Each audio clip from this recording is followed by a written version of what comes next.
మహాలక్ష్మి అనుగ్రహం కలగాలంటే ఏ పూలతో పూజ చేయాలి, ఏ పూలతో అర్చిస్తే ఏ దేవుడికి ప్రీతి? సనాతన ధర్మం అందరినీ ఉద్ధరించేందుకు ఏర్పడినది. విశ్వంలో అత్యుత్తమ స్థాయి అయిన సచ్చిదానంద స్థితిని, ఆత్మనందాన్ని, పరమాత్మతత్వాన్ని బోధించిన సామాన్యుడికి లౌకిక విషయంలో కావలసిన ఇహలోక సుఖాలను, ఐహిక మోక్షాలను ప్రతి ఒక్కటి అందించింది. ఎవరు ఉన్న స్థితిలోని ధర్మాన్ని వారు ఆచరిస్తూ భగవంతుని సేవించాలని బోధించింది. అయితే పిల్లల దగ్గర నుంచి ముసలివారు వరకు అనేక సమస్యలతో నిత్యం సతమతమవుతుంటారు. ఇటువంటి వారికి కావలసిన కోరికలను తీర్చడానికి సులభోపాయాలను సైతం మన ఋషులు మనకు అందించారు. వాటి పరంపరలో ప్రకృతిలోని అనేక సాధనాల్లో పుష్పాలు ఒకటి.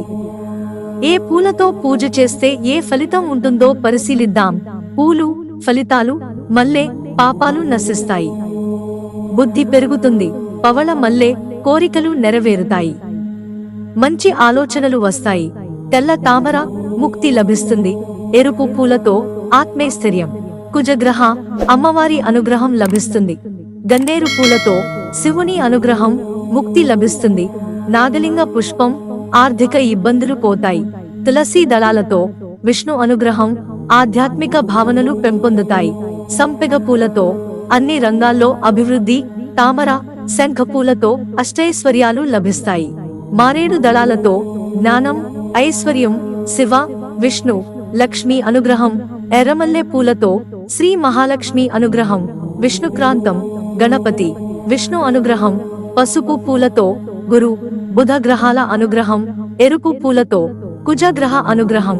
తెల్ల పూలతో సూర్యుడు, శుక్రుడు అనుగ్రహం. నల్ల పూలు శని, రాహు, విష్ణుమూర్తి అనుగ్రహం.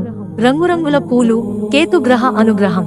మిత్రులారా, ఛానల్ సబ్స్క్రైబ్ చేసుకోవడం మర్చిపోకండి. ధన్యవాదాలు.